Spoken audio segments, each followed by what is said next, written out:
நாளைய தமிழகமே எங்கள் தலைவரே, உங்கள் பிறந்த நாளில் வாழ்த்தி வணங்குகிறோம். நம்ம ஒரு முருகர் மாநாடு நடக்குது, இல்ல ஒரு மாரியம்மனுக்கு ஒரு விசேஷம் நடக்கும், இல்ல தீமிதி விழா நடக்கும்.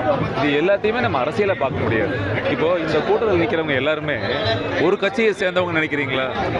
தமிழ்நாட்டுக்கு வாக்களித்த எத்தனையோ தாய்மார்கள் வந்திருப்பாங்க. அவங்க இந்த கட்சிக்கு தான் வாக்களிச்சாங்கன்னு சொல்ல முடியுமா? அவங்க ஒரு கட்சியை வாக்களிச்சிருப்பாங்க. ஒருத்தர் விருப்பமா இருக்கும், ஒருத்தர் வேற வேற மதமா கூட இருக்கலாம். ஆனா என்ன விஷயம்னா, நமக்கு எல்லாத்துக்கும் அரசியல் வேறையா இருக்கலாம், ஆனா நமக்கு கடவுள் பொதுதானே. கடவுள் நமக்கு பொதுதானே. அந்த பொதுவான கடவுளை கும்பிடுறதுக்கு இவ்வளவு பேர் வந்திருக்கிறது தான் பெரிய இது. அதுக்கு இவங்க ஒரு அரசியல் வாக்கு வங்கிக்காக இது ஒரு ஆன்மீக மாநாடு இல்லை, இது ஒரு அரசியல் மாநாடுன்னு பேர் வைக்கிறதெல்லாம் ஒரு வேதனைக்குரிய விஷயம், ஒரு காமெடியான விஷயமா தான் நான் பார்க்கிறேன். இந்த சங்கினா என்ன சார்? என்ன சங்கி? நீ இந்துக்களை சங்கின்னு சொல்றதுனால உனக்கு என்ன சந்தோஷம்? என்ன பெரிய சந்தோஷமா? இப்பதான் பார்த்தேன், எச் ராஜா என்ன சொல்லியிருந்தாரு, நான் மங்கின்னு சொல்லவான்னு சொல்லியிருந்தாரு. அப்போ வேணா நம்ம மங்கின்னு சொன்னா நல்லா இருக்குமா?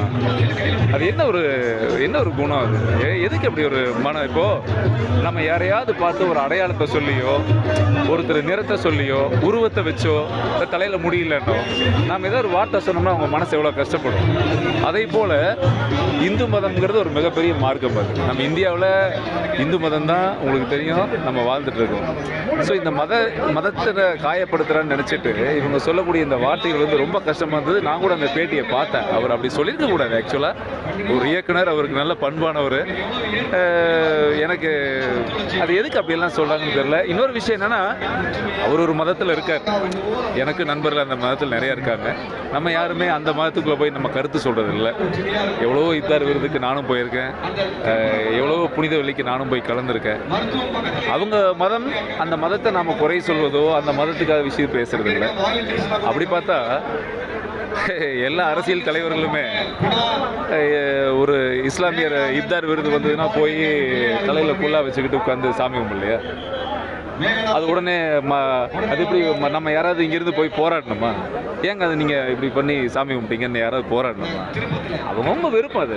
சரி, நாம் எப்படி அவங்க மதத்தில் ஏதாவது ஒரு விஷயம் பண்ணும்போது அரசியல் ஆக்கலையோ, அதே போல் நாம் இதை செய்யும்போது அது அரசியல் ஆக்குறது ஒரு அநாகரிகமான செயல்.